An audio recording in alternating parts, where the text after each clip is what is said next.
Hello guys, it's the Blockbuster here, and well, this video was a little bit impromptu, but I guess since it's the 5-year anniversary of me being on YouTube, I guess it's appropriate to do a video. So I'm here on February 15th, 2019, 5-year anniversary of my first ever video on YouTube, February 15th, 2014. I can leave that video in the description, why not? Well, today I'm just making this video because of the crazy amount of news coming from Nickelodeon recently, which have been all basically this morning. So they were reviving a lot of shows. The new president, I think his name is Brian Robbins, he announced that he is he is reviving them. He is reviving All That. Are You Afraid of the Dark? Are You Smarter Than a Fifth Grader? And he's announcing a new Spongebob spin-off series, which is very interesting, and I'd like to talk about these shows real quick. I don't know how long this is going to be, but it's going to be interesting. I'm reading an article right here from E! Online, but yeah, there's going to be Nickelodeon's going to look a lot different within the next few years. This actually kind of gets me wondering if they're going to change the logo back to a sort of throwback, but including a splat in there. That would be awesome. But anyways, so they're bringing back All That, which is, I guess you'd call that the big news of this. All That is coming back. The remember the sketch comedy show from the 90s to the mid 2000s, which spawned off Kenan and Kel, one of my favorite shows. Live action shows that Nickelodeon made. So anyways, I'm going to be first talking about All That, which that's going to be an interesting one. Sketch comedy really does not, it really doesn't work anymore. It's just as simple as that. Sketch comedy doesn't work anymore in this day and age. And that's mostly due to the internet. Sketch comedy in the 90s and mid 2000s was a lot different than, it was a lot more, I don't know how you'd say that, but I'd say it was a lot more useful in the 90s and early 2000s to mid 2000s, to be completely honest. When you didn't have sites like YouTube and stuff like that, like video sites, you still had whatever I forgot the names of the video sites before YouTube. You can tell me them. You didn't have sites like YouTube where people could upload their own sketches and stuff like that. Before, you just had this. So, if you didn't like a sketch that was going on, then you'd have to sit through it anyways until you get one that's good. I'd say the only exception to that is Saturday Night Live. But, who really watches it every week? Let's be honest. Who doesn't just look at the clips on YouTube? That's really all you need to do. So the executive producer will be Kenan Thompson from Kenan and Kel. He's an original cast member from the All That series. What's interesting is I think they should get Kel Mitchell on this show, because Kel Mitchell, I don't know if he's still working with Nick, but he was working with Nickelodeon prior to this on the series Game Shakers. So he obviously does have he still has a working relationship with Nickelodeon. I think that could definitely work if they can bring him in. I'd like to see Kenan on the show, potentially, though that would kind of look weird. Assuming that these are all going to be teenage actors. Let's hope they don't have 8-year-olds. Yeah, so this is by far I don't know if I'd say the biggest news, because this is a big news day in Nickelodeon. But this is what is getting the most attention from everything, because everyone loves the All That series, I guess.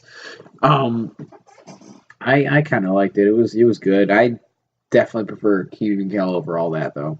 I'm just gonna be honest with that, because Kenan and Kel are both my favorite actors from that show. Naturally, I'd like their spinoff, which I think is miles ahead of All That. It's just don't count me in that one.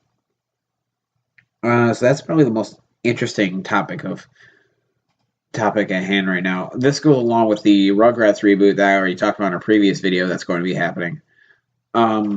Also, what they're also going to be doing is they're going to be doing the first ever SpongeBob SquarePants spin-off cartoon which that's a risk. Yeah.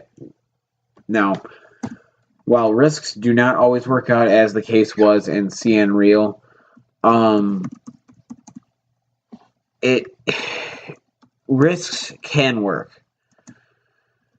Risks really can work. I appreciate when presidents of companies take risks, especially for this.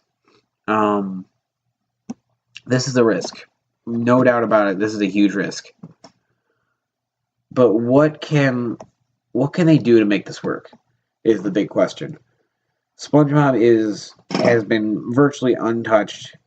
Like nobody's expanded upon their universe since 1999. No, they have, but there's been nothing except for the original series since 1999. But now they're trying this spin-off. Now, how can this work? I think the way you do this is you make it a Mermaid Man and Barnacle Boy spin-off.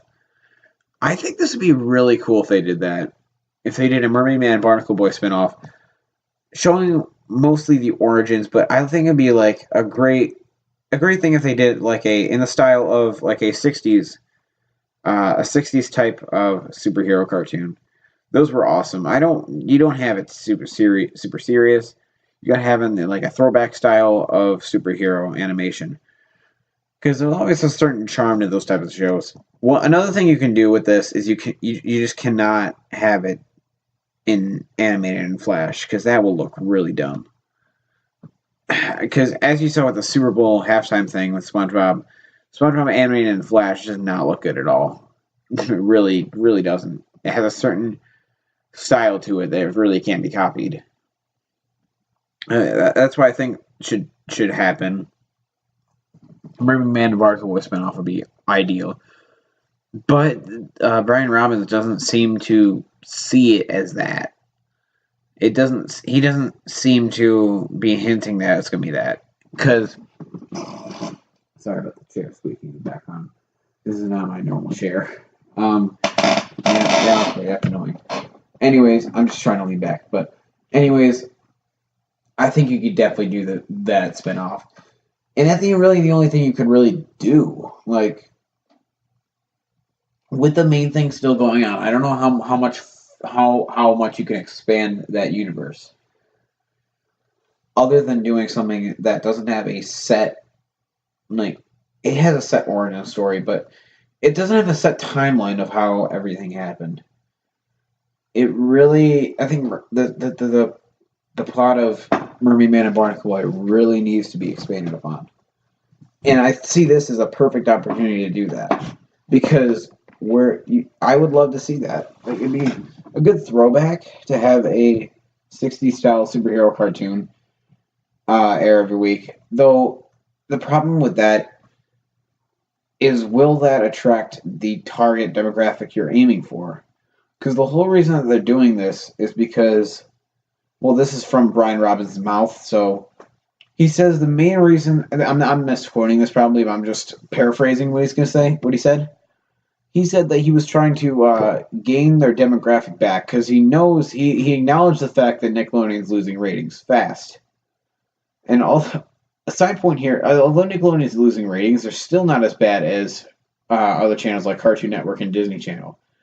Although, who watches Disney Channel? Like, really? That's a good question. Who actually watches it? But somehow Disney Channel manages to stay above Cartoon Network. So Cartoon Network is at the bottom, which is something that really should be fixed over there. And I think it could be fixed by making headlines like this. You're not going to make headlines with Unikitty, whatever that. Like, I know people think that's a good show because people like to think everything involving a stupid character is a good show. Hence My Little Pony. Although that's actually not that doesn't have one main character, I don't think. But based off of stupid things like that. But that was another point for another time. And no, I'm not making a video on that. But like, I don't know what else I'm actually saying, but anyways, let's just get back to the other news. So another revival coming is Are You Afraid of the Dark? Now that was a mainstay on Snick, I believe. Yeah, that's the mainstay on Snick. I never watched that show actually. The only time I've ever watched it was on Nick Splat when they were airing Snick every Saturday night for a while. Um, I just found it pretty interesting that they were airing on Snick, but I never really watched the show. I really don't know what's about. So because they never aired it on any of the '90s blocks that they had. '90s are all that, and the Splat and Nick Splat. None of them really aired it except for on special occasions. So I was never really exposed to that. I never really watched it, so I don't know how that could be done. I don't even know what it's about.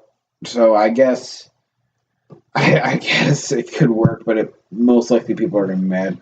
What was the other thing? So yeah, the Rugrats spinoff is also, I guess, still happening. I guess Nickelodeon just likes to hide things from us. And Are You Smarter Than a Fifth Grader? I don't really watch that show either. I did not know that Viacom owned the rights to that at all. I watched the show maybe like a few times, but I have the board game. I have the board game. We have not played it in probably 13 years, but yeah, that's beside the point right there. I don't see anything else. That's all I really know of. So, just a brief overview of what Nickelodeon has revived within the past few years. So we got Hey Arnold back. We got Rocko's Modern Life back. Should make a video on that. But we got Invaders Zim back. Yeah. We got Double Dare, Rugrats, Are You Afraid of the Dark? All that. All those are coming back. Now, we are living. You have to admit, we are living the age of nostalgia.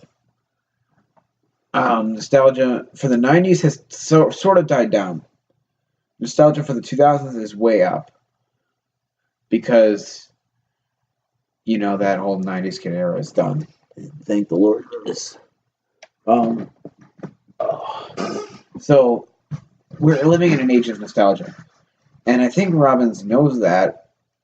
So he's trying to get back our generation, not necessarily our generation, but either our generation and the generation before us, so we start watching, which causes the people younger than us to start watching again. Because we're more likely to show younger people shows that we watched when we were their age. So likely that's what he's going for. Is he wants us to introduce the next generation to Nickelodeon. And I guess that's a good idea. In theory it is, but I think when you look at these, if a show's bad, yeah, it's bad. It deserves to be criticized. But what you do need to realize is that we are not the main demographic for some of these shows. That's what a lot of reviewers need to realize, is the fact that we're not the main demographic. And sure, if a show's bad, it definitely deserves criticism. But if it's popular with the demographic, you can't really complain. Teen Titans Go, I hate it. Do I wish it was canceled? Sure, but if I were a Cartoon Network, would I cancel it? No, I definitely would not. Because I know that it's popular. And sure, I really don't like it at all. But it's what's bringing you in money. And as we've established, in business, money comes before anything, really. It's sad. In some cases, that's sadly true, but in other cases, it has to be true. So yeah, having all these shows back is great, and you can't really complain about Nickelodeon at this time. I don't know why there's a lot of criticism towards Nickelodeon. The only thing I can really think of is the fact that they potentially canceled the Rocko's Modern Life movie and the Invaders Zim movie, since we have not heard about it in 2 to 3 years. Even though we were announced it was coming out last year. Rocko's Modern Life was set to come out last year. Has not come out. It has been done since February 2018. It is now February 2019. It's been done for a full year. So any culture references that happened in 2017, or not 2017, 2018, that were mentioned in the movie are now completely outdated. That's what I That's the conclusion I've come to, and that's just kind of disappointing. But I really think Nickelodeon needs to release a statement on Rocco and Invader Zim. Invader Zim's set to come out next year with a movie, and they still have not even announced anything since the teaser trailer. Rocco at least had it was a teaser trailer, but they at least had 2 minutes of content that was released on YouTube to get a good glimpse. Invader Zim had about like a minute, maybe less than that, of a teaser trailer that was officially announced that was coming back, and yeah, and it has not been mentioned since then. So I think Nickelodeon really needs to take responsibility with this, and they actually need to start saying what they're doing, and they have to be more transparent than they actually are, because they're not talking about these shows. We need to get them to be able to talk about these shows. It seems like they're moving on to projects way too quickly, and they're not focusing on the projects that they already have in place. Rocko's Modern Life has been done for a full year, might I add, and they have still yet to announce anything. No trailer whatsoever. It was set to come out last year, and yet they still have not done anything about it. And in my opinion, that just cannot happen. Originally, I thought I was doing a merchandising. That's what Joe Murray, the creator, said it was about. But recently, I'm getting completely off topic, but recently Joe Murray's Facebook said that he is not sure. He has not been contacted since about last year about it. He has frequently tried to contact them. They have not said anything. And he, excuse me, and he's afraid that they have potentially canceled it. But how can you really cancel a movie in that scenario when it's been done for a year and there have been no contract issues or anything? A lot of weird stuff's going on in Nickelodeon. We need to get some information on that. So this video is at 17 minutes right now, so I think I'm going to wrap this up. That 17 minutes went by pretty quickly for me. Alright, thanks for watching, and see ya.